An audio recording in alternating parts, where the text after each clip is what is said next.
7. Merlin's Tower. Inasmuch as I was now the second personage in the kingdom, as far as political power and authority were concerned, much was made of me. My raiment was of silks and velvets and cloths of gold, and by consequence very showy, also uncomfortable. My habit would soon reconcile me to my clothes, I was aware of that. I was given the choicest suites of apartments in the castle after the king's. They were aglow with loud-covered silken hangings, but the stone floors had nothing but rushes on them for a carpet, and they were misfit rushes at that, being not all of one breed. As for convenience, properly speaking, there weren't any. I mean, little conveniences. It is the little conveniences that make the real comfort in life. The big oaken chairs, graced with rude carvings, were well enough, but that was the stopping place. There was no soap, no matches, no looking-glass, except for a metal one about as powerful as a pail of water. And not for a chromo. I had been used to chromos for years, and I had saw that without my suspecting it, a passion for art had got worked into the fabric of my being, and was become a part of me. It made me homesick to look around this proud and gaudy but heartless barrenness, and remember that it was our house in East Hartford. All unpretending as it was, you couldn't go into a room but you would find an insurance chromo, or at least a three-color God Bless Our Home over the door, and in the parlor we had 9. But here, even in my grand room of state, there wasn't anything in the nature of a picture except for the thing the size of a bedquilt, which was either woven or knitted. It had darned places in it, and nothing in it was the right color or right shape, and as for proportions, even Raphael himself couldn't have botched them more formidably, after all his practice on those nightmares they call his celebrated Campton Court cartoons. Raphael was a bird. We had several of his chromos. One was his miraculous draft of fishes, where he puts in a miracle of his own. Puts 3 men into a canoe which wouldn't have held a dog without upsetting.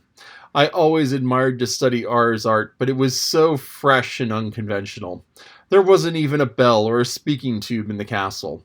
I had a great many servants, and those were on duty lulled in the great anteroom, and when I wanted one of them I had to go and call for him. There was no gas, there were no candles. A bronze dish half full of boarding-house butter with a blazing rag floating in it was the thing that produced what was regarded as light. A lot of these hung along the walls and modified the dark, just toned it down enough to make it dismal. If you went out at night, your servants carried torches. There were no books, pens, paper, or ink, and no glass in the openings they believed to be windows. It is a little thing, glass is, until it is absent, and then it becomes a big thing. But perhaps worst of all was, there wasn't any sugar, coffee, tea, or tobacco. I saw that I was just another Robinson Crusoe cast away on an uninhabited island, with no society but some more or less tame animals. And if I wanted to make life bearable, I must do as he did. Invent, contrive, create, reorganize things, set brain and hand to work, and keep them busy. Well, that was in my line. One thing troubled me along at first, the immense interest which people took in me. Apparently the whole nation wanted to look at me. It soon transpired that the eclipse had scared the British world almost to death, while it lasted the whole country, from one end to the other, was in a pitiable state of panic, and the churches, hermitages, and monkeries overflowed with praying and weeping poor creatures, who thought the end of the world was come. Then it had followed the news that the producer of this awful event was a stranger, a mighty magician at Arthur's court, that he could have blown out the sun like a candle and was just going to do it when his mercy was purchased. And then he dissolved his enchantments and was now recognized and honored as the man who had by his unaided might saved the globe from destruction and its peoples from extinction. Now, if you consider that everybody believed that, and not only believed it, but even dreamed of doubting it, you would easily understand that there was not a person in all of Britain that would have not walked 50 miles to get a sight of me. Of course, I was all the talk. All other subjects were dropped. Even the king became suddenly a person of minor interest and notoriety. Within 24 hours, the delegations began to arrive, and from that time onward, for a fortnight, they kept coming. The village was crowded, and all the countryside. I had to go out a dozen times a day and show myself to these reverent and awestruck multitudes. It came to be a great burden as no time and trouble. But of course it was at the same time compensatingly agreeable to be so celebrated in such a center of homage. It turned Brer Merlin green with envy and spite, which was a great satisfaction to me. But there was one thing I couldn't understand. Nobody had asked for an autograph. I spoke to Clarence about it. By George, I had to explain to him what it was. Then he said nobody in the country could read or write but a few dozen priests. Land, think of that. There was another thing that troubled me a little. Those multitudes presently began to agitate for another miracle. That was natural. To be able to carry back to their far homes the boast that they had seen the man who could command the sun, riding in the heavens, and be obeyed, would make them great in the eyes of their neighbors, and envied by them all. But to be able to also say that they had seen him work a miracle themselves, why, people would come a great distance to see them. The pressure got to be very strong, but there was going to be an eclipse of the moon, and I knew the date and hour, but it was too far away. 2 years. I would have given a good deal for license to hurry it up and use it now when there was a big market for it. It seemed a great pity to have wasted it so and come lagging along at a time when a body wouldn't have any use for it as like as not. If I had been booked for only a month away, I could have sold it short. But as matters stood, I couldn't seem to cipher out any way to make it do me any good, so I gave up trying. Next, Clarence found that old Merlin was making himself busy on the sly among these people. He was spreading a report that I was a humbug and that he was the reason I couldn't accommodate the people with a miracle, because I couldn't. I saw that I must do something. I presently thought out a plan.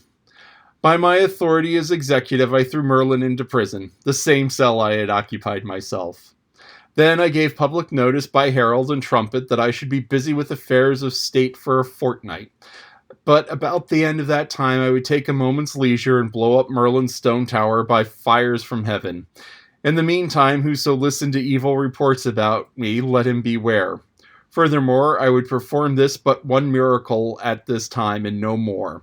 If I failed to satisfy and any murmured, I would turn the murmurers into horses and make them useful. Quiet ensued. I took Clarence into my confidence to a certain degree, and we went to work privately. I told him that this was a sort of a miracle that required a trifle of preparation, and that it would be sudden death to ever talk about these preparations to anybody. That made his mouth safe enough. Clandestinely, we made a few bushels of first-rate blasting powder, and I superintended my armorers while they constructed a lightning rod and some wires. This old stone tower was very massive, and rather ruinous too, for it was Roman and 400 years old. Yes, and handsome after a rude fashion, and clothed with ivy from base to summit, as with a shirt of scale mail. It stood on a lonely eminence in good view from the castle about half a mile away. Working by night, we stowed the powder in the tower, dug stones out on the inside, and buried the powder in the walls themselves, which were 15 feet thick at the base. We put in a peck at a time in a dozen places.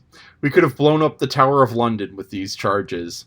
When the 13th night was come, we put up our lightning rod, bedded it in with one of the batches of powder, and ran wires from it to the other batches. Everybody had shunned that locality from the day of my proclamation, but on the morning of the 14th I thought it best to warn people through the heralds to keep clear away, a quarter of a mile away. Then added by command that sometime during the 24 hours I would consummate the miracle, but would first give a brief notice, by flags on the castle towers if in the daytime, by torch baskets in the same places if at night. Thunder showers had been tolerable frequent of late, and I was not much afraid of failure. Still, I shouldn't have cared for a delay of a day or two. I should have explained that I was busy with affairs of state yet, and the people must wait. Of course, we had a blazing sunny day, almost the first one without a cloud for 3 weeks. Things always happen so. I kept secluded and watched the weather. Clarence dropped in from time to time and sat with the public excitement, saw that the public excitement was growing all the time, and the whole country filling up with human masses as far as one could see from the battlements. At last the wind sprang up and a cloud appeared, in the right quarter too, and just at nightfall. For a little while I watched that distant cloud spread and blacken. Then I judged it was time for me to appear. I ordered the torch baskets to be lit and Merlin liberated and sent to me. A quarter of an hour later, I ascended the parapet, and there found the king and court assembled, gazing off into the darkness toward Merlin's tower. Already the darkness was so heavy that one could not see far. These people in the old turrets being partly in deep shadows and partly in the red glow from the great torch baskets overhead made a good deal of picture. Merlin arrived in a gloomy mood. I said, "You want to burn me alive when I had not done you any harm, and latterly you have been trying to injure my professional reputation. Therefore I am going to call down fire and blow up your tower. But it is only fair to give you a chance. Now if you think you can break my enchantments and ward off the fire, step to the bat, it's your innings." "I can, fair sir, and I will, doubt it not." He drew an imaginary circle on the stones and the roof and burnt a pinch of powder in it, which sent up a small cloud of aromatic smoke, whereat everybody fell back and began to cross themselves and get uncomfortable. Then he began to mutter and make passes in the air with his hands. He worked himself up slowly and gradually into a sort of frenzy, and got to thrashing around with his arms like the sails of a windmill. By this time the storm had already reached us. The gusts of wind were flaring the torches and making the shadows swash about. The first heavy drops of rain were falling. The world abroad black as pitch. The lightning began to wink fitfully. Of course my rod would be loaded itself now. In fact, things were imminent, so I said, "You've had enough time. I've given you every advantage and not interfered. It is plain your magic is weak. It is only fair that I begin now." I made about 3 passes in the air, and there was an awful crash, and that old tower leaped into the sky in chunks, along with vast volcanic fountain of fire that turned night into noonday, and showed 1,000 acres of human beings groveling on the ground in a general collapse of consternation. Well, it rained mortar and masonry the rest of the week. This was the report, but probably the facts would have modified it. It was an effective miracle. The great bothersome temporary population vanished. There were a good 1,000 many tracks in the mud the next morning, but they were all outward bound. If I had advertised another miracle, I couldn't have raised an audience with a sheriff. Merlin's stock was flat. The king wanted to stop his wages. He even wanted to banish him, but I interfered. I said he would be useful to work the weather and attend to small matters like that, and I would give him a lift now and then when his poor little parlor magic soured on him.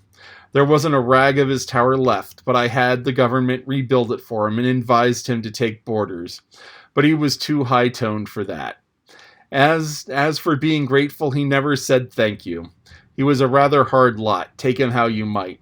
But then you couldn't fairly expect a man to be so sweet that had been set back so.